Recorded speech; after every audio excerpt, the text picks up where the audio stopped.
Welcome to Holding Space. Michael Zinn is a visual producer and creative photographer using his imaginative visionary energy to channel Zen and hold space for spiritual and innovative discussion. Each episode creates a supportive, accepting, and open environment that allows exploration and expertise to come together with engaging and entertaining convergence. With guest and community all helping the shape of the way, Michael is grateful to be together to hold space. Now here is your host of Holding Space, Michael Zinn. Yes, here I am holding space. This little square right here is my space that I'm holding, and welcome to it.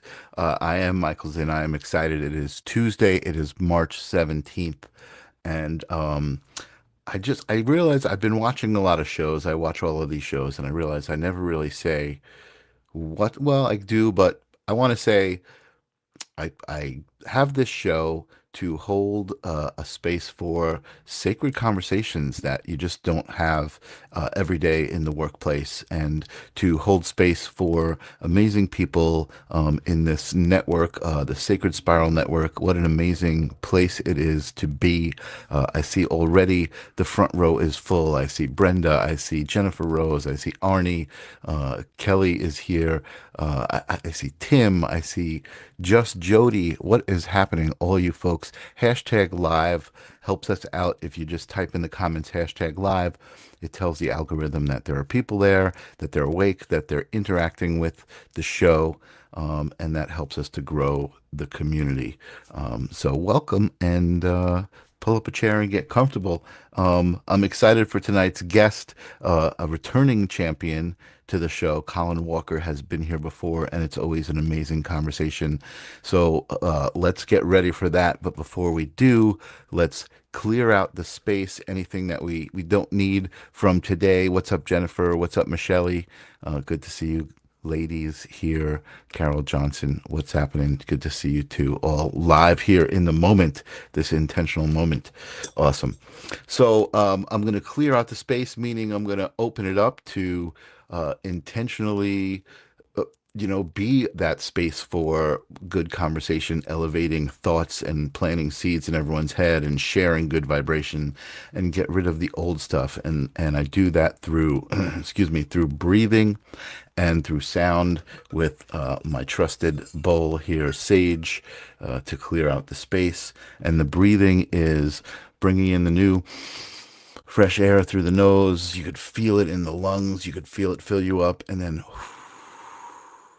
letting it go, letting go anything you don't need. Think about a moment where a guy cut you off in traffic and you were like, that, rah, rah, rah, that guy, and that was energy that you took, and let's let go of it. You don't need that energy. You don't need to hold on to it. All right.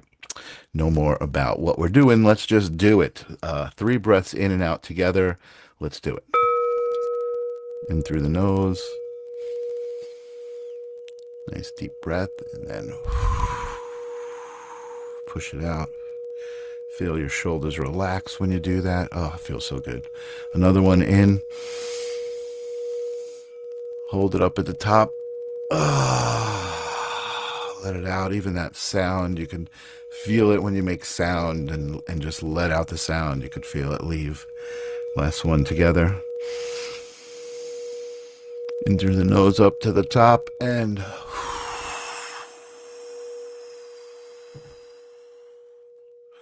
feel it just leave. Oh, I can feel it in my shoulders. I can feel Sage still vibrating. I don't know if you hear that or if the microphone ducks it out, but she's still ringing, and I don't like to put her down until she's like mostly done. So there she goes. Very nice. Breathing is fundamental. Thank you for indulging me. Thank you for doing it along with me if you played along. And remember, this is the probably one of the few podcasts that you'll ever see that offers you a 100% money back guarantee. So if you don't like what happens here tonight, write me and I'll give you your money back. I don't have my graphic to put that up, but anyway, I've been babbling for long enough. I'm all set. My shoulders are relaxed. I see Lynn Junot just showed up in the second row there because the front row was all filled up. Nice. Pull up a seat. And there's Carol. Welcome, welcome, welcome. And I want to welcome back to Holding Space, returning champion from the other side of the globe, Mr. Colin Walker. How you doing, Colin? Welcome. You're muted, so you're going to have to turn your mic on. Oh, hi, Michael. Thank you so much. Lovely to see you again. Great to see you, man. I know, we missed you one episode, and no worries, no foul, no harm done. Jennifer Rose stepped up, the Sacred Spiral Network. You know how it's full of amazing people, and we managed to have a great conversation. But I'm excited. I was really excited to talk to you because I just feel like we vibrate on that same frequency. You know what I mean? We subscribe to the same philosophies about what existence is and how to navigate it. And even with that, it's always nice to talk and exchange those ideas because we all learn all the time new ways to navigate the moment, right? It's so true. It's so true. So first, apologies, Michael, for not managing to turn up, and thank you to Jennifer Rose for stepping in. So I really appreciate it. No worries. I've been working with like the written word a little bit, and of course AI. But I want to do a little justice. I love when Jennifer Rose kind of introduces people and speaks about them. But I like to speak about my guest, you, and I like to speak about the conversation. So the intro I came up with is there are conversations that inform, and then there are conversations that shift something in you. This is one of those. Tonight we're sitting with Colin Walker, a trance medium, not someone who just senses or interprets energy, but someone who steps aside enough to let something else speak through him. And whether you believe in that or not, there's something undeniably fascinating about what happens when a person quiets themselves to that point. And a lot of the audience here knows that. And that's why we're here, just to quiet ourselves really kind of metaphorically and collectively. It raises a deeper question. What are we really? And when we're not holding on so tightly to who we think we are, this isn't about proving anything. It's about exploring the edges of consciousness, identity, and whatever might exist beyond the surface. I love that. But there was also a couple of questions that it actually brought up, and that's what I love about conversing with AI is like you kind of go back and forth. And for me, it's not about replacing my own thinking by saying, hey, write me something. It's about talking with it back and forth. And so I guess before we get into those questions, we should I know the Sacred Spiral Network has probably seen you a million times, but let's just familiarize everybody with exactly what you do as far as what your mediumship involves and, the level of what you do and receive and transmit. Oof. Okay. Yeah. Thanks for putting me on the spot, Michael. I was happy to leave out that what you had come out with. Everything is empty. Let's start with emptiness, because ultimately that's the quest for everybody anyway. Mm-hmm. So rather than put that at the end of the journey, let's try and bring it to the beginning. Clearly there is no journey, but for human purposes, let's say we're on a journey. Okay. And start off with emptiness. And this is where consciousness plays such a role. And this is, for me, what everything is about. We are beings of emptiness, the emptiness of awareness. And we fill ourselves up. We see a thought, just like a cloud passing the sky. A thought passes our awareness. And we look up at it and we go, I kind of like that thought. And we start reaching out to grasp it. And that's the fatal mistake we make. So because we're grasping the thought of something so tightly, it then becomes what we believe is a reality to us. So we're in the process of letting go of our thoughts and our emotions. And realizing that we're actually separate from those things. So it's interesting that you've gone straight into the consciousness aspect, because the last couple of days I've been writing about consciousness also, and thoughts and the role in it. So I do mediumship, of course, for many years. I don't want to say how long, because I always think, every time you hear somebody says, I've been doing this 30 years, I've now come to the conclusion it's the 30 years syndrome, what a lot of people get. Okay, they've got the 30-year syndrome. They've been doing it too long. Yeah. But it's important for me, Michael, to always be in the present. Even at the beginning, my mind was partly in the future and partly in the past. As far as thinking and consciousness and light and energy, etc., is concerned. And we can only do both those things by remaining or being present as much as we can. So I deal with things as they come up. If it's mediumship, it's mediumship. If it's channeling, it's channeling. It's trance, it's trance. So we've got this broad spectrum of which we can, I'll say play with, but respectfully. Of course, because it's exceptionally delicate. Right. So we're living in a spectrum of energies, really. That's what we are. Or we're existing in a spectrum of energies. And in any given moment, whatever ripens in our environment, and we get placed into an environment, then our light and our consciousness can deal with it as best as we can. So if it's a demonstration of mediumship or discussion and chat like with yourself, we just go with it. Yeah. Totally interesting. I'm finding it also interesting lately.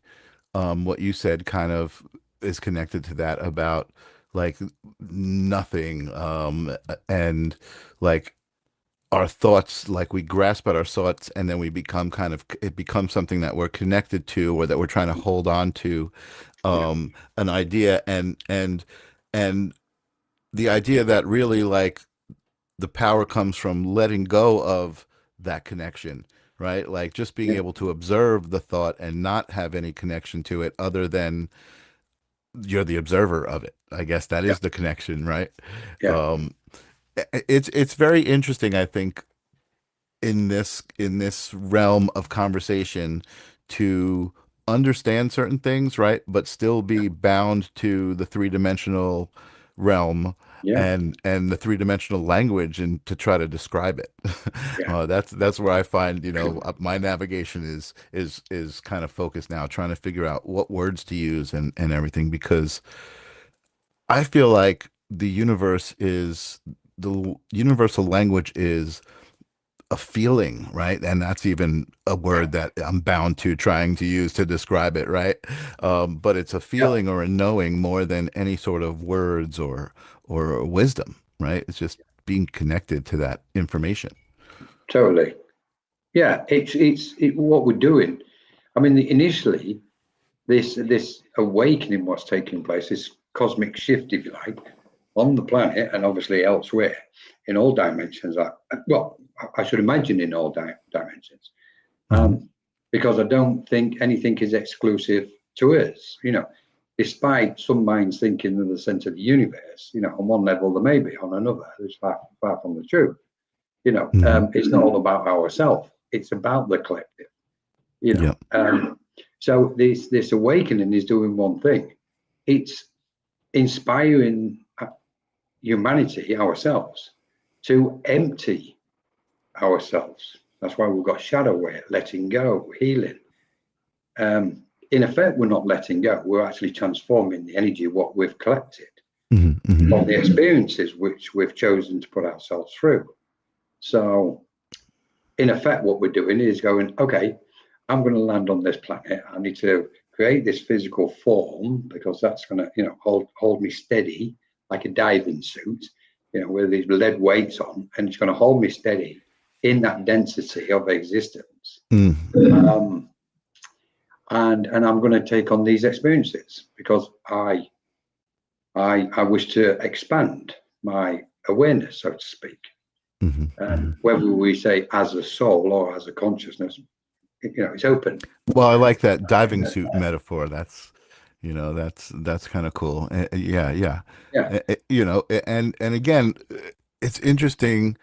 And what I'm thinking, I'm kind of laughing as we're discussing this, right? Trying to even put it into words, trying to even to put it into a discussion instead of just like enjoying it. But at the same time, I enjoy it, right? And I think you Yeah. enjoy it too. These conversations, we enjoy Yeah. them because we're like out at the edge of what we can even be at with language and with our thoughts, trying to reach a little further, right? But do we really even Totally. want to do that, right? I mean, where that's like the moment of, I think that's the moment where we cross over, right? Which Yeah. isn't something that I don't think, even though you and I probably are like so much looking forward to that moment, it's not like we're trying to make it happen sooner than it needs Correct. to. Yeah. Totally. I totally agree with you, Michael. It's like we are pushing the boundaries, all of us. We're and it's ironic, isn't it? Because we're pushing the boundaries, yet we wish to be still and peaceful. But to push the boundaries, we think we've got to be in motion. So it's like we dive in, literally, with like the diver, Yeah. And Yeah. this is what we've done. We've done this diving suit, boots on, off we go, guys, and we've all jumped into this plane of existence, and we're all sinking to certain depths to find the Right. pearl of wisdom and Right. understanding of existence itself. Totally. Totally. So here's what's interesting, and here's the thought I just got and the imagery I just got from that, and this comment. I'm just trying to learn whether it's the thoughts that are giving me feelings or the feelings for intuition. And that is, I'm imagining the diver in the ocean, right? And it's the ocean is the thing, and the diver is a part of it, even though there seems to be this concept of separation, right? That Yeah, the diver is something within the ocean, but even in that sentence, that means that the diver is a part of the ocean because he's within the ocean, totally. and it's not separate from the ocean. So Yeah. again, trying to kind of like go through life and to keep the balance of that knowledge and try to stay sane, right, every day, and still have to like function in this collective, and I say have to, and I always mean to change that to get to, right, to be Yeah. allowed to experience it, because man, it is wondrous. Very, yeah, totally. I like the comment as well, Michael, to be honest, because it brings into play the thoughts and feelings. We Mhm. know we know thoughts are energy. Obviously, everything is energy, but we know thoughts are like particles, if you like. Mhm. Just like a cloud, it's passing. They appear from somewhere. We Mhm. know Mhm. emotions are wavelengths. It's energy in motion. So we're kind of what we've got is a situation where the thoughts are riding the waves of emotions. So we know Mhm. emotion is energy in motion. Mhm. We know Mhm. that now. More and more people are becoming aware of it. So if we imagine a wavelength and these little particles riding these waves, Mhm. so that's what's happening. Our thoughts are riding the waves of our emotions. If the thought touches the emotion, that's where the feeling takes place. Mhm. Mhm. If it doesn't, then there's a separation with them detached from the emotion. I've got the Mhm. thought, but I can't feel the thought. But Mhm. we Mhm. know when we've pulled something in, when we've grasped and embraced something very tightly, and we're clinging to it tightly, which originally was a thought, Mhm. then we've enveloped it with emotion. So Mhm. when that thought has got to go, we feel that emotion as Mhm. it's leaving, Mhm. Mhm. Mhm. so to speak. Yeah. Oh, yeah. Yeah. No, totally. And I talk about that often, about the emotional response, right? When I have encounter something and I have an emotional response, and when I say an emotional response, I mean I feel it right here. My throat chokes up, and my eyes start to tear, physically, Yes, physically producing water, right? And or whatever it is that's coming, saline and water. Actually, it is water in my body. Um, and that's coming from a thought in my head, right? yes, So it's like what kind of magical power is that, to take a thought in my head and transform it into something actually physical, phenomenal. manifestation. Amazing, right? Yeah, absolutely phenomenal. I Yeah. think what we can say is we can look at a spectrum of existence filled with many frequencies, wavelengths, frequencies, vibrations, and we're moving our consciousness in and around we're just moving to different locations of it, basically. And as we go from one location to the next, we sense the resonance of that particular location. We become aware of it and therefore sense it. And the clearer we are, the more pure we sense of what that frequency is emitting to us, if that makes sense. Yeah, So yeah, it totally makes sense. It totally makes sense. A spiral. It's literally like a spiral and the spiral represents our awareness, and our consciousness is somewhere in there, and it's moving up and down and in different locations.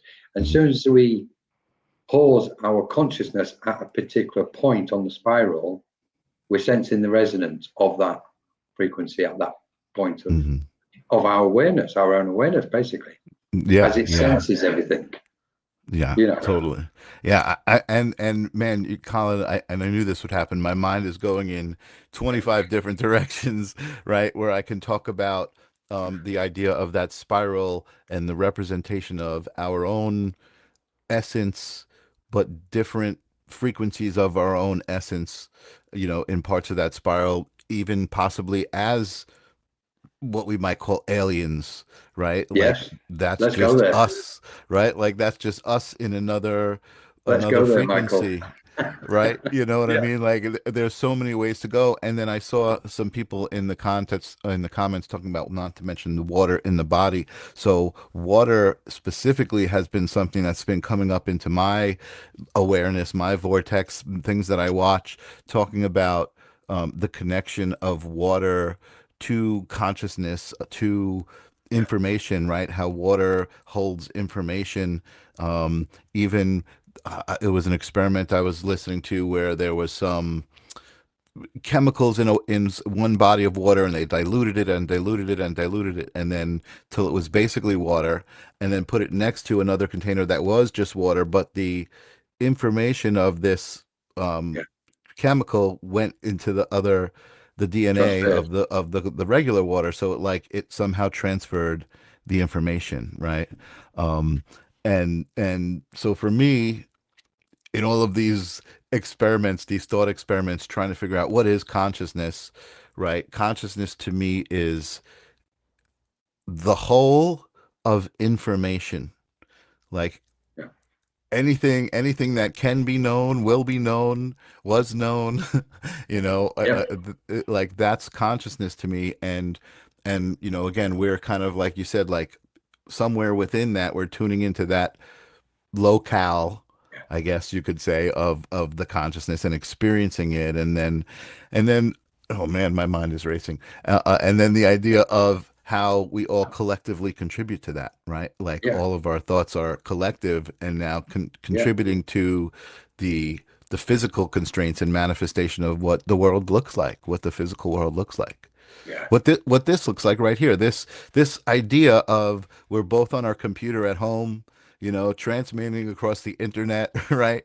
We all have to kind of believe and think that construct in order to experience that construct. Yes, totally, absolutely, totally. I would probably say that the cosmos is aware. There's awareness covers everything, and I liken consciousness as this almost singular particle, just moving and bouncing and bobbing around all over the place in the vastness of awareness. So we have our own kind of sovereign spiral of awareness, and yet it's without limit. We're just kind of limiting it by saying this one belongs to me, that one belongs to Michael. It's not. It's all vast. It's infinite. And where the consciousness is just tuning into different parts of it at any given moment. So we're having this conversation now, we're tuning into a certain frequency of awareness, of cosmic awareness. Right. And we can say consciousness is the soul or is the psyche. We know it's not the brain because the brain is of a different state of matter. We know the soul or the consciousness and psyche is the thing what transcends the physical and goes at the point of transition, and the physical, what we call the physical death, continues. So then it's kind of reflecting back to us and guiding us to the point where, okay, so it's consciousness which survives life after death. It's consciousness what has had infinite previous incarnations and lifetimes in whatever form and shape it's taken. And will do so into the future. That's consciousness. So what's the thing around it? What is consciousness existing in? Well, we have a tendency to call it spirit. But are we correct in that? We don't know yet. We're still, this is still unfolding. This is the beauty of it. So the closest I think we can get to what the whole is awareness itself. And our consciousness chooses to ride the waves in the location our consciousness is in.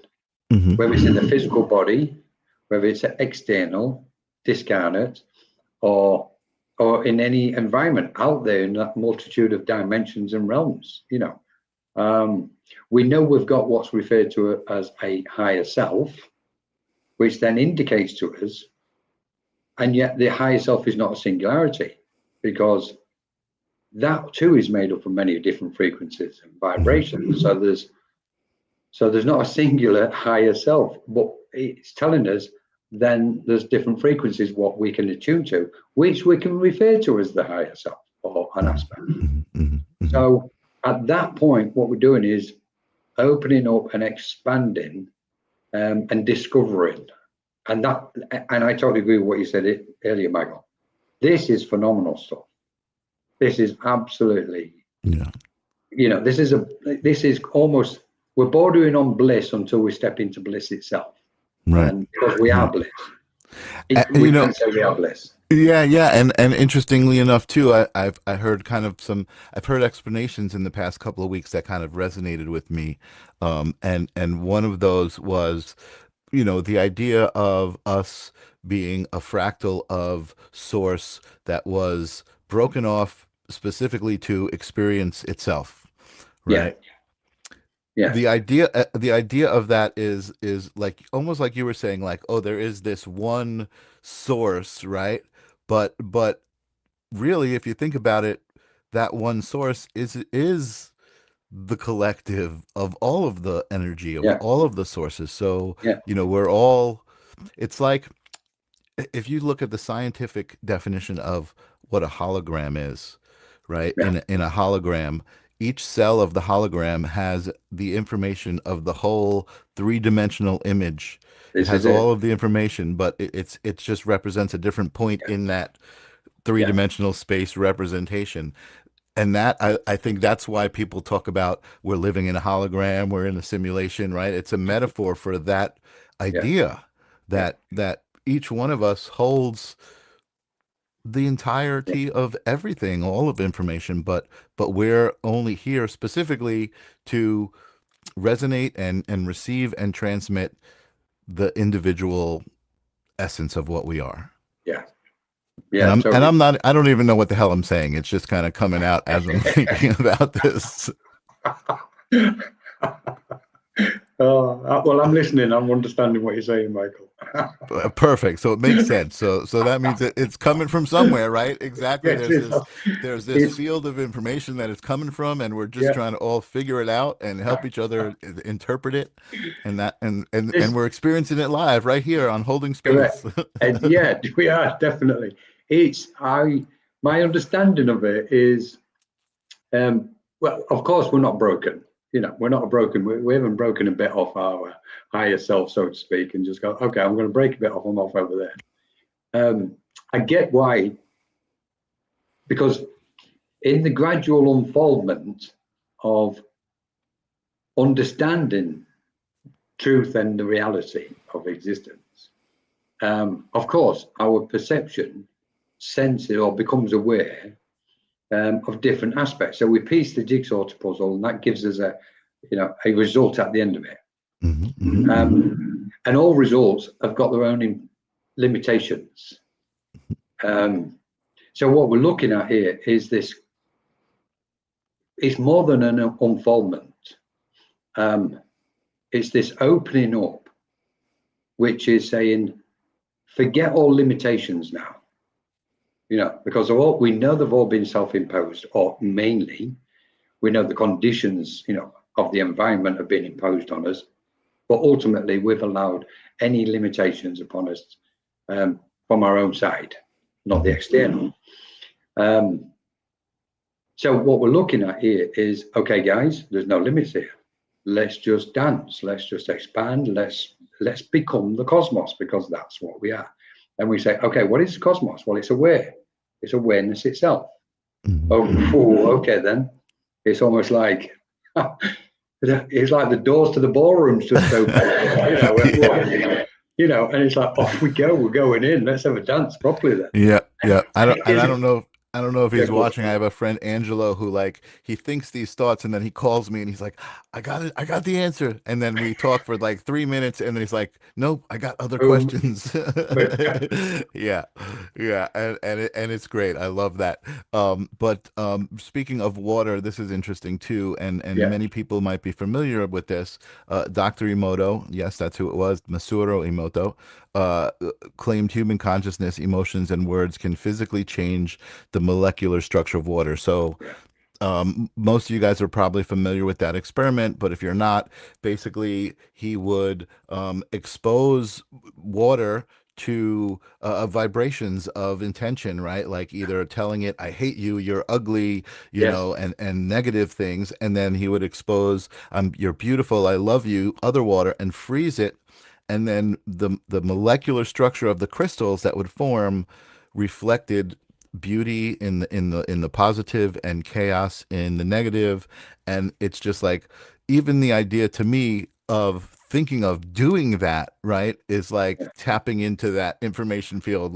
How the hell would you think of doing that, but the results are amazing and really just say so much about energy, and intention and how powerful it is, how it affects everything around us. Imagine if we could harness that, right, in good ways, and we knew exactly how to use that power to solve a lot of the problems that are going on in the world, hunger and disease and all of these things.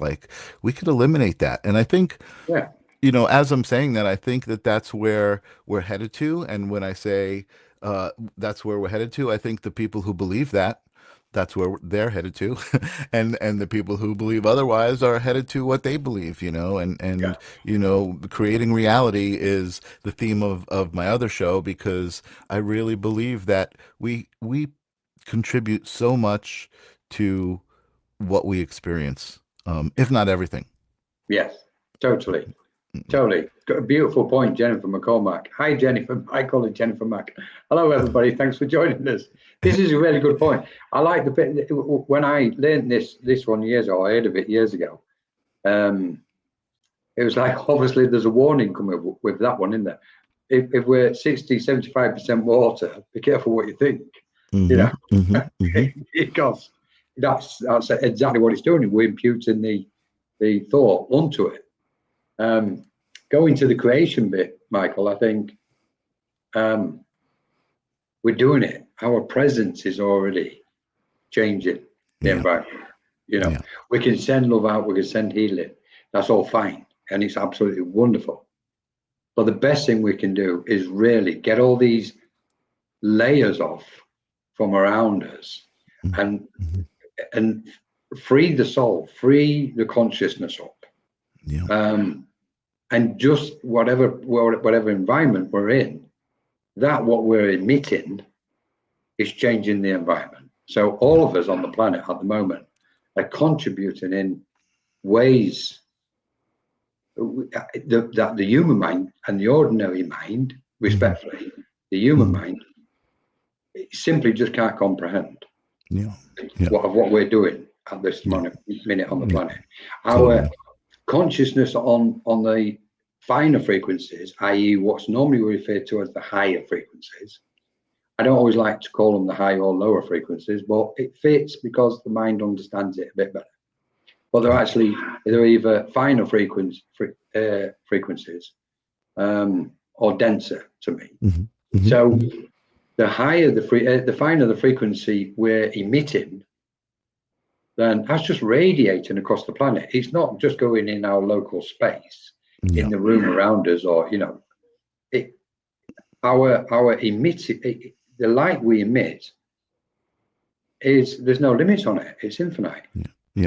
So and I think we're at the point where it's important, and I know this might be contentious with some minds, but it's really important that we start loosening the shackles and chains to this, what we call physicality. Because the more we think of the physical body, the less we're going to think of the spiritual body and the light. So we can say, and it's not dismissing the physical body. I don't mean in that way. What I mean is the physicality, the makeup of it. It's hollow, it's empty, there's space between all particles. So when we start perceiving it as such, then we start moving into what we refer to as the emptiness of awareness. Yeah, absolutely. And I think that, to put it into, I guess, like human terms, and to look at what's going on around us, right? Like you said, you and me, we're in this space, we're on this show right now, which is specifically intended to have this conversation and to radiate this light, right? And we're aware of it, right? We intentionally made this, but there's also energies out there that I think people kind of are subscribing to, based on conditioning that they grew up in, and they're putting out this negative energy, and they're not aware of the impact that it's having on the whole, right? Or listen, and as I'm saying that again, I kind of really, I always think about the words that I'm saying. I do truly believe that in the 3 dimensions that duality needs to exist, right? So I'm actually thinking like those kinds of energies and the intentions behind them, maybe the intentions aren't unaware, maybe the intentions are aware, but this is the role I'm supposed to be playing. Right? Like that anger and that negativity, and it's like that might be controversial too, but I always try to embrace the darkness in a way, right? Not embrace it in a way like, okay, I'm going to go be dark and do dark things, but embrace it as light needs dark to exist, and dark needs light to exist, right? And that kind of thing. So it's an interesting road that we travel, right? Trying to navigate these beliefs and still, like, I know for me, I feel very, very sure in who I am and what essence I try to portray, and that love and that kindness and that positive, and that we are one, we are all in this together, right? It's like the two choices are people who live in that credo of we're all in this together, or people who live in the credo of every man for himself, right? And again, they're very different energies. Very. So I'm exhausted. You're just like, my brain, you got it running like 1,000,000 miles an hour. This is amazing. I love thinking about these things. I would, on that point with the 3D, Michael, and the duality, totally, I would 100% agree with you. My understanding is, and definitely I would put the duality to the 3D realm. What's interesting is if we're on a path of evolution from 1D, the first dimension, that singular, what's referred to as iota, that dot, we've moved up to the second dimension. Now we're in the third dimension as we understand it. Before we start looking at the other dimensions. So the third dimension, obviously, in the process of evolution, created this intense, almost conflict of duality, and it's playing out now. We're seeing it, the two sides, left, right, etc., right and wrong, blah blah blah, all them, aspects of duality. And I actually think, my understanding is this, that we're coming to the end of duality, and the reason why I believe this, and this is why I like to dive in to study what's going on before this mouth gets into gear and start spewing stuff. So, and especially, so my understanding is this, that we're coming to the end of the age of duality, and duality has been led and been not ruled, sorry, well, in part it's been ruled, but has been kind of instigated and used and manipulated from one thing, the ego, the I. Because the I wants to see divide and division, because it maintains its own sense of false reality. Right. So in effect, what we're looking at is we're coming to the end of the age of the ego. And when we look back how the ego has played out throughout the centuries and further through even longer periods of time, the ego has always been present. The I has wanted to be in control. We know now, if we call it the spiritual path, that one of the biggest obstacles, if not the biggest obstacle, to our expansive connection to the cosmic awareness is the I. I want, I'm going to do, I'm grasping. It's like, and it's born out of insecurity, and that's all it is. And that's where the illusion is. So we go, okay, let's dissolve the I. What we're left with, well, if we can't find the I, it tells us reality itself is on one scale empty. But we know it can't be empty because we know we are beings of awareness. Right. But our awareness doesn't need the I at this frequency. Right. Because we've shifted through the frequency. And we can match that with the chakras when we go back through the ages, from Stone Age and caveman. The lower dense chakras was playing such a significant role. They was the main players, the base energy upwards. Then we've evolved through the ages, Iron Age, Stone Age, etc., Industrial Age, and now we're in the technological age. How have we got here? Well, it means the consciousness has moved up through the chakras. And as it's moved up through the chakras, there's a greater clarity vibrating in our awareness. So we go, oh, okay, we can invent computers now. So we're somewhere between the throat and the crown at the minute. And what else has opened up? The doorway to spirit and cosmic beings. So you can see this expansion taking place. And the I, and it's loosening up and becoming more prevalent as the more the I is dissolved. So I'm in my head as you're saying all of this stuff. This is what I'm thinking, and it's really kind of putting together a bunch of things that have come across my path. And that is, first of all, the idea of the shift, of the consciousness shift that's happening. For me, again, just trying to put it into simple language, is perception, right? The way that we perceive things three-dimensionally is the limitation right now, right? And they talk about 5D and this other level of perception, right? Which is seeing things differently. It's like, the idea of taking a three-dimensional object and casting a shadow that's two-dimensional and it looks a certain way, but when you turn it, it changes, all of these different things.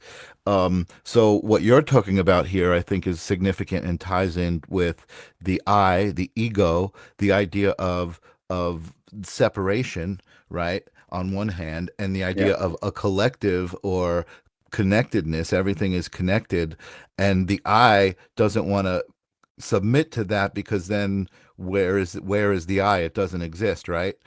But the truth is, for me, and again, this shift, this kind of backing out, is seeing both and being like, both can exist. The whole exists, but also the I exists also, right? Or the individual exists as a part of that whole, as an expression of that whole. and again, it's like I'm saying the words, but it's still, as a human being to comprehend it, it's really tough. But Mm. that's what I think is the shift. That's for me the way Yeah, I'm trying to define it, right? Being yeah, able to um I forget the word. Both truths can exist. They don't need to be exclusive of each other. correct, I guess that's correct. the best way to Yeah, talk about it. I think what we see, what I think what we're going to see is clearly we everything what's existed has existed for a reason. So Hmm. we can say the eye has existed for a reason. Maybe it's to evolve to a certain point or a certain frequency, etc., etc. Hmm. When we look at the eye, the singularity of the eye, and then we look at the we, as in the collective. So you have somebody who just doesn't want to be a team player, the island unto himself, Right. and then you have the collective, we. And in the way you've just described it, it's perfect for me because what we're looking at again is duality. So we're moving beyond duality at the minute. The Right. question is, what we're moving to then? Are we actually moving towards the collective, or is it something completely different? And I think this is where we're looking at one of the most exciting aspects of evolution for all of us and life itself Sure. uh, at this moment, which is there's so many unknowns beyond this layer Hmm. of what's now dissolving in front of us Hmm. and Hmm. within us. Yeah, like you described earlier, language, we're running out of language to Yeah. describe. Yeah. So hang on, it's like, hang on a minute, what do you mean we're running out of language? We can't run out of language. What are we going to do? What are we going to do if we can't talk to each other? Well, actually, let's have a look at it. Telepathy is going to kick in straight away. Hmm. Straight away. This is why the psychic aspect's building up. We can feel and sense and be aware of what somebody's thinking and feeling Yeah. without any language being spoken. Amazing. So it's like now we're shifting again up to that, what we can say, the higher frequencies. Hmm. This is only possible for me, by one thing, by placing the soul, if you like, placing our consciousness in the environment we need to be in, whether it's the environments we've been in since we were born as an individual, or whether it's the collective environment of the planet. What we're doing is sensing experiences, and we have a tendency to say it's painful, it's hateful, it's joyful, it's all these things. And it's like, Hmm. forget that lot. Right. What we're looking at is, Colin's placed himself in an experience previously. Hmm. That's amassed a lot of energy. That's caused something. And so what we're doing is feeding ourselves energy as energetic beings. We're feeding ourselves energy from a specific experience. And we go, right, the details don't matter. I just need that amount of energy. Because that amount of energy is, I need to chuck it in this pot to create a critical mass of energy. And Yeah. then I'm going to have an explosion, i.e., critical mass. And therefore, there's going to be a chemical reaction. And from that chemical reaction, we grow, we expand. So therefore, our perception alters because the Yeah. perception of truth, what we had the day before, and we can use the awakening process as this. The Right. day before we had the awakening, we perceived reality in a certain manner. The day after we had the awakening, poof, our perception changed. Yeah. And it all came down to one thing, the chemical reaction and the critical mass. The critical mass building up the energy and the chemical reaction, boom, the expanse of consciousness. Yeah. And Amazing. it's all energy. But we say it's I, love, it's painful, it's all these things. We put right. these human labels to them. And as you're talking about it again, I'm just like that's why I love these conversations, right? Because you say these things and I process them. Imagine you and I know how it feels, and I'm imagining everybody listening also knows how that feels, what you're describing, right? Like coming to this Yeah. awareness and your whole being changes. You're just like, oh, you hear the angels and you're just like, oh my Yes. God, everything is different. And I can't go back to that old way of thinking, right? Yeah. Imagine that on a collective level, right? On the population of this planet, right? And the billions of souls all kind of experiencing that on a collective level, like you said, Yeah. telepathically connected, So like what I'm thinking of, there's two things here. One, the first thing I started thinking of was the stories that we hear about near-death experiences and the unconditional love of where that person gets, that soul gets close to that collective Yeah. being. Yeah. That was one thing that I was thinking. And now what was the other thing I was thinking? I forget the second one now. Oh my God, you're getting me too excited, Colin. This is so much fun. um you know Let me try We'll to find it. reel myself back in here. We'll find it. uh, but you know what? I guess Yeah. overall, let's just say for me, there's a guy that I watch. It's called Just Tap In. Emilio Ortiz is his name. He has such amazing guests, but again, the first question that he asks his guests is, and I'm going to ask you this right now, as we kind of start wrapping up, is what is it that you are most excited about for yourself and globally? Well, that's easy. Light, clear light, the clarity or the light of clarity.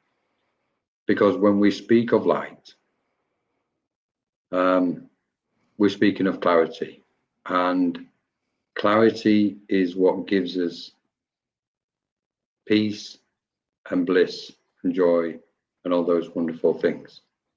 And it's not in a selfish way. It's just that we are blissful beings. So it's the light. So this transition we're going through, when we see through and beyond it, and we don't allow ourselves to become grounded and grounded and distracted by it, and we step from it and recognize that there is so much more going on beyond what we're seeing on the physical plane. But it's happening. What's happening?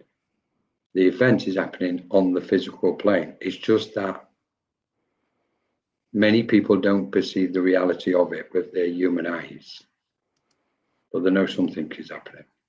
The light has always been the number one thing for me, Michael. Absolutely, it's the light. Everything is about light. And you said something earlier. When we place our light next to the darkness lights up. Mm-hmm. Mm-hmm. And we can see clearer into the dark. I love that. So it's brilliant. Really, really brilliant thoughts. And Jennifer McCormick says Emilio is brilliant. So she knows who I'm talking about. And I agree. And I think that little thing that I just stole from Emilio, or borrowed, sorry, Emilio, of intentionally asking you what you're most excited about, right? What are you looking forward to? Like those are intentions that I'm putting out into the universe. I'm not saying like, what are you angry about, right? I would see these posts on Facebook all the time, like what pisses you off the most? And I'm like, why? I'm like, people asking that question. That's what pisses me off the most, right? Like, why would you ask that question? It's like you're evoking that in which you speak, right? So become awareness and becoming aware of, for me, my language as I speak words, was so cool, because I could feel myself speaking sentences and being like, oh, wait a second, I just cast a spell. I just said something the wrong way, and I want to fix it and reframe it, and doing that was an exercise in my brain, in my thoughts, in shaping my thoughts and shaping my intention. Yeah. And I still do it. I still don't talk perfectly. I do my best. See, Who does? I'm going to correct what I just said, that I still don't talk perfectly. I'm going to say I do my best to be aware of the words that are coming out of my mouth. Yeah. That's the sentence I want to say, right? Not the one I said first. We are, for me, Michael, we are perfect beings in every moment. Mm-hmm, mm-hmm. We just fail to accept it, not recognize it, accept it. Mm-hmm, mm-hmm. Once we accept that which we are, that's it. Game over. The world changes. Right. Absolutely. I love that. And that reminds me of another saying and just kind of little philosophy that I came across. Yeah. And as a spiritual being and spirituality, they talk about toxic positivity, and I get it, because it's like, yes, you want to elevate the positive, you want to emanate the positive, you want to Yeah. focus on the positive, but you can't deny the negative. You need to accept it, right? So the saying was, happiness is being at peace with the uncertain nature of existence, something like that, right? Yeah. Like it's not like happiness is just being happy all the time. It's being okay when things are maybe adverse. You're in an adverse situation and you're still Yeah. you're gonna happy through it. Yeah. You're going to basically you're going to protect your own mind, and this is important. It's funny. Just quickly, what I notice, that blissful state of who we are.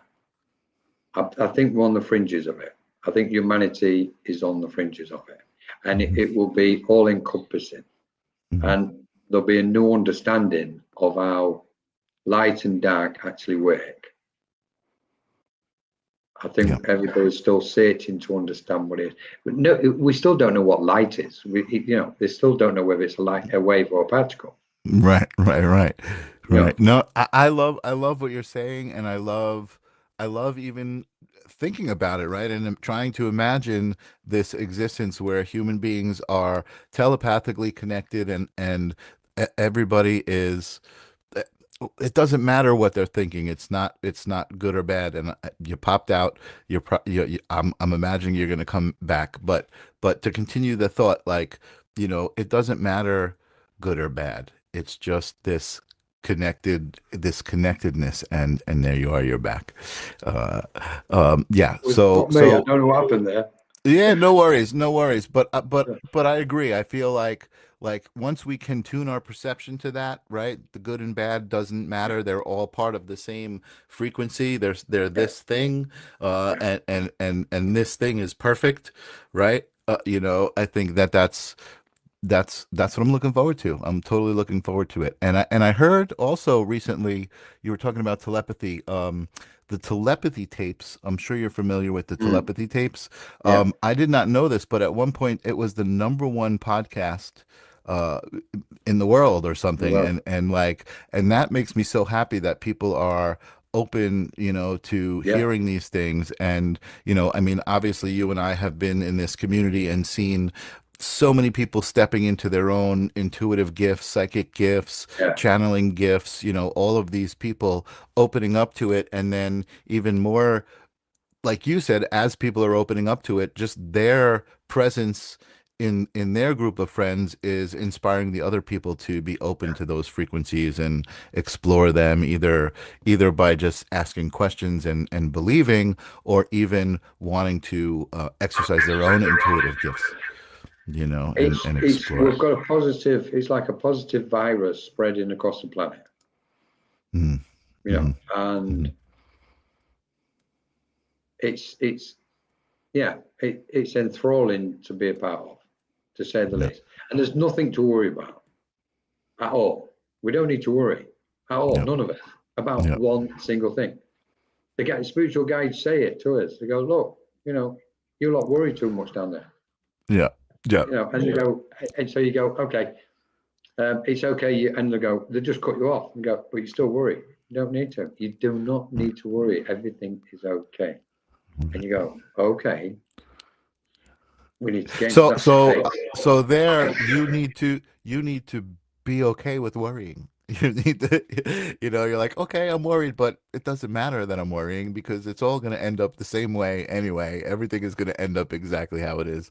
I Yeah, love living life that way, right? Just like if you can live life and just feel like everything is exactly the way it's supposed to be in this moment, whether it yeah, feels great or it feels sucky, that's what I'm supposed to be feeling, and I'm supposed to navigate that feeling and get through to the other side. So that's the yeah. point. It is. It's so true, Michael. I was suffering. Suffering is as a direct result because of the absence of acceptance, Mhm. Yeah, absolutely. and that's quite Absolutely. that's quite a deep one, though.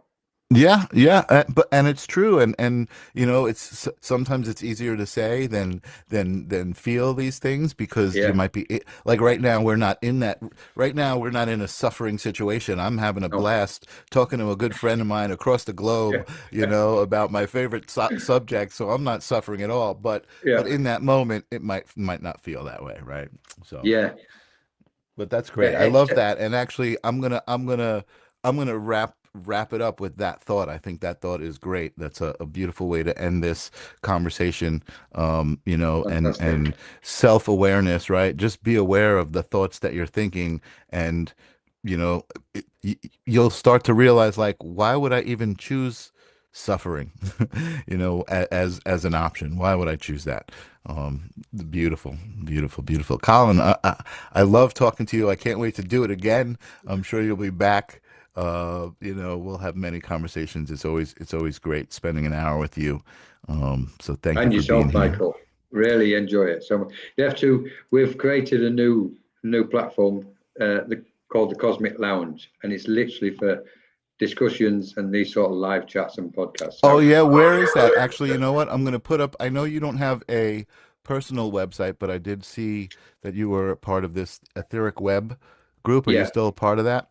yeah, that's the one. Ethericword.com. We can be found there, and the main one is Menorca Consciousness Group, which I think a lot of people who's joined us tonight. And thank you so much, everybody. Thank you guys. Yeah, thank you guys for being here. For Absolutely love. I sure. love this is unusual for me because I absolutely love the interaction with people in the chat. But obviously this is one of them conversations with me and you, Michael. It's like Yeah, yeah, no. we're going on one. I do too, but sometimes it's hard. It's hard to pay attention. And Jennifer saying thank you. Both Jennifer Rose also thank you. Just Jody is sending love. So that's what it's all about, right? We're Yeah, here. With the intention of bringing love to the table. We're all at a picnic. We're just like, all right, what do you got? I got love. What do you got? I got love. Awesome. We got lots of love here. I've got Amazing. chocolate. And then chocolate. I love that. I love that so much. Awesome, awesome. Well, thank you Brilliant. guys for Thank showing you. up. Thank you guys for always sending love and being here to support these amazing conversations.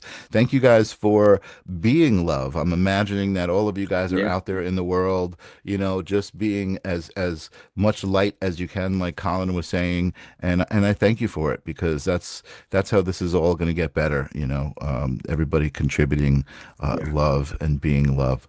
So come back on Tuesdays at 9 p.m. Eastern. We do this every Tuesday, holding space. On Thursdays, I do the live stream of consciousness. Another great conversation, just another intentional hour of going out into the outer space and the outer realms and then coming back all together. So thank you guys for being here. Colin, thank you, and have a great night, everybody. Peace. Thank you. Lots of love, everybody. Take care. Thank you.